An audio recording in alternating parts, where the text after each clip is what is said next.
ultimate power. The TTIP is the most important thing that is happening in Europe right now. It's a secretive deal being negotiated between Europe and the United States. Once signed, it will cement a key part of the US government's plan to create a new global bloc that will ensure the dominance of its largest companies. And to understand why, we need to go back to the 1950s. See the USA in your Chevrolet. America is asking you to call. Drive your Chevrolet through the USA. After the Second World War, the United States accounted for half of the world's economy. Its influence was unmatched by any country, and it was able to write the early rules of international trade to its advantage. The World Trade Organization was created in this context, and the US dictated rules that favored American business.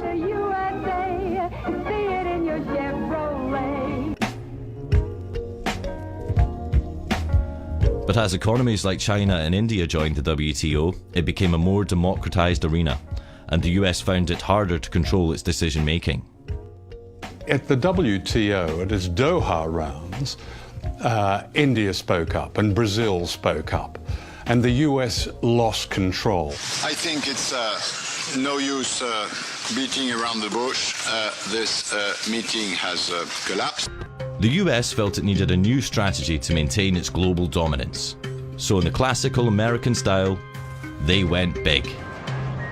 To bypass the WTO, they're creating the biggest international agreements that the world has ever seen. They're called the three big T's.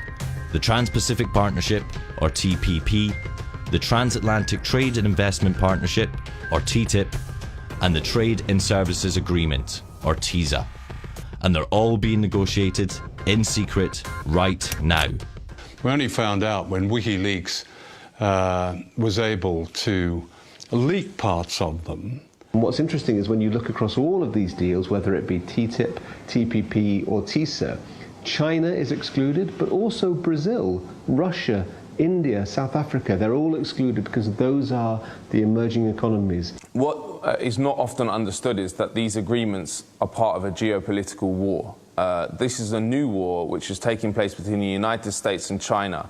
The United States is very scared of the rise of China, so it has moved to militarily encircle it through what is called the pivot to Asia, and now it's moving on to doing that economically. The basic idea which comes across from reading US strategy papers is the construction of a new grand enclosure.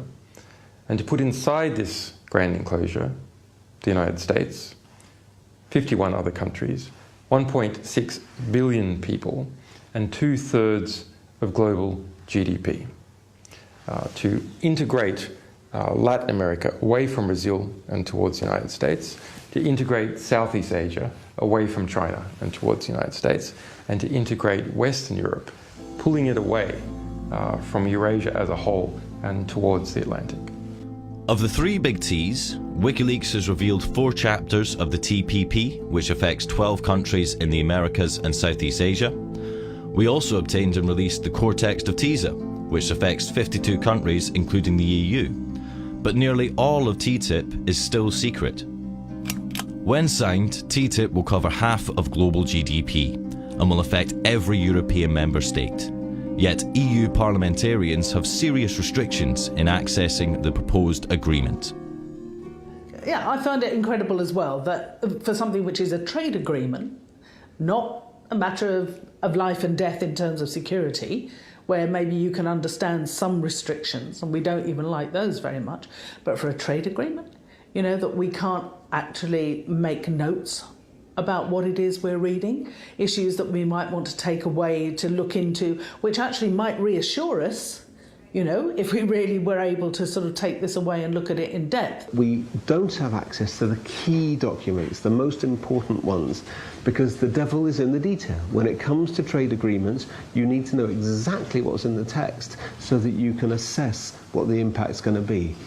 If EU parliamentarians want to see the TTIP, they have to call the US embassy and make an appointment.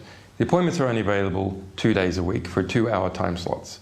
Only 2 parliamentarians are permitted at once. They go to the US embassy, they have to hand in every electronic device, so they cannot possibly make a copy, they must agree to keep everything confidential, and then they're led to a secure reading room where 2 US embassy guards watch everything that they do.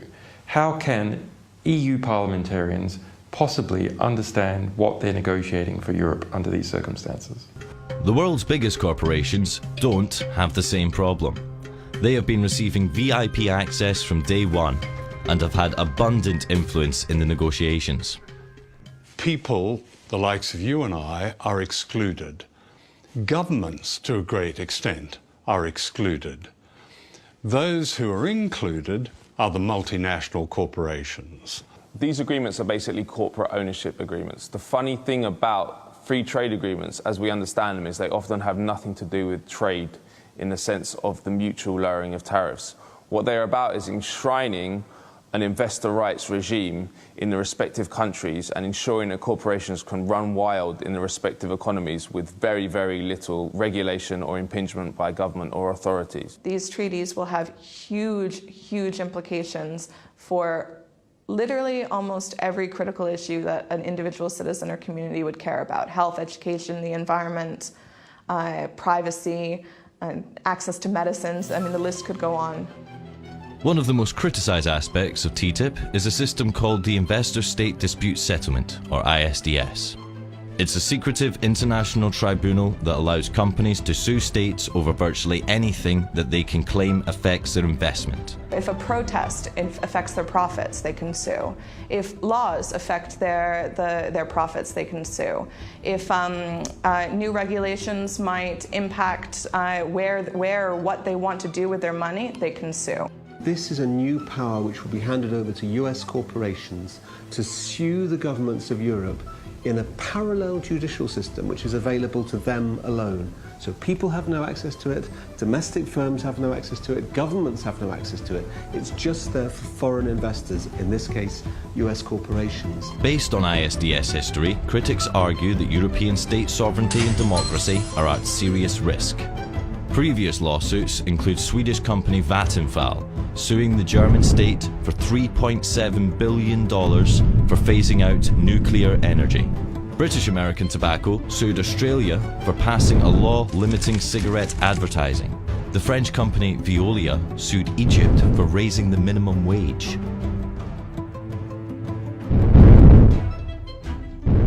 TTIP advocates say that in order for the EU and US to become a single market, regulatory barriers need to be eliminated.